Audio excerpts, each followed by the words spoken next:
जय श्री कृष्ण। यूट्यूब रे थिबा समस्त यूजर माननकु मो तरफ अशेष शुभेच्छा और अभिनंदन।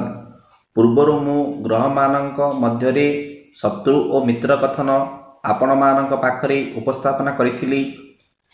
आजिर वीडियो होउची वास्तु संबंधी। आसंतु जानिबा भूमि बा गृह प्राप्ति योग विषय रे। वीडियोटी को शेष जाए देखंतु एवं जो माने मो चैनल को सब्सक्राइब करि नाहंती सेहि माने सब्सक्राइब करि नियंतु। मोर नूतन वीडियो रो नोटिफिकेशन जानिबा पाई डाहण पार्श्वरे थिबा घंटी को दबाई दियंतु। ताहाले आसंतु आरंभ करिबा आजिर विषय। प्रथमे वास्तु कौन? वास्तु माने आमे कौन बुझू? वस्तु। वस्तु शब्दरू वास्तु शब्दर उत्पत्ति। वस्तु काहाकू कहिबा?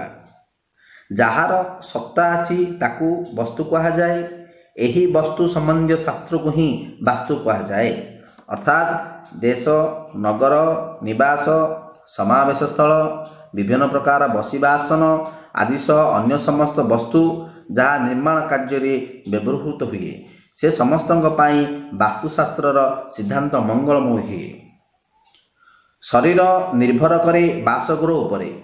गृहर वास्तु दोष ही रोग, शोक, कलह, दारिद्र्य जात हुए।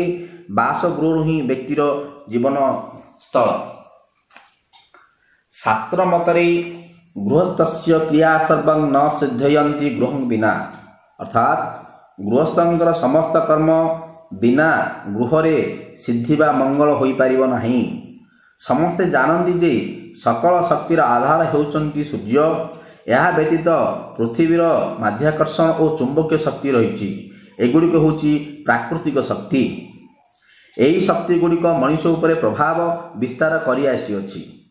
वास्तुशास्त्र रे एही प्राकृतिक शक्ति गुड़िक फलन करिबा पाई पूर्व कालरू ही मुनि ऋषि माने वास्तुशास्त्रर व्यवस्था करिसंती। मनुष्य तार जीवन काल भितरे गोटिए निजस्व गृह गठन करिया पाई बा क्रय करिवा पाई अहरह प्रचेष्टा करिथांती। जेतेबेले एही प्रचेष्टा सार्थक हुए सेतेबेले से आनंदर रुहे। वास्तुर सीधासलख संपर्क मनुष्यर भाग्य सह जड़ित थाए।